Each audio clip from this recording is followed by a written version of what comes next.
বদনচন্দ্র রায়ের হাত ধরে শুরু হয়েছিল এই পুজো। এরপর সময় কেটেছে, বাড়ি বদলেছে, ইডেন হসপিটাল রোডের ধারে এসে বাসা বাঁধা। তারপর সেই পুরনো ভিটিয়ে চলে গিয়েছে সেন্ট্রাল এভিনিউর নিচে। তবু এই পুজো থামেনি। নতুন বাড়ি উঠেছে 1857 সালে। ম্যাকিন্টনস বার্ন কোম্পানি তৈরি করেছেন এই বাড়ি। এখানেই মা আজও আসেন, বসেন মার্বেলের আসনে। পিছনে সেই দশাপাতার চালচিত্র, আগে যা আঁকা হতো এখন তা হয় প্রিন্ট।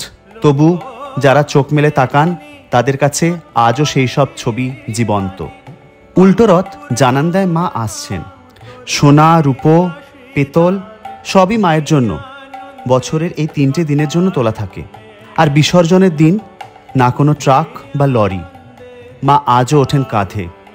কারণ এটাই বিশ্বাস যা কোনোদিন বদলাতে চাওয়া হয়নি। এই তো আমাদের বাংলার পুজো, কলকাতার বদনচন্দ্র রায় বাড়ির পুজো।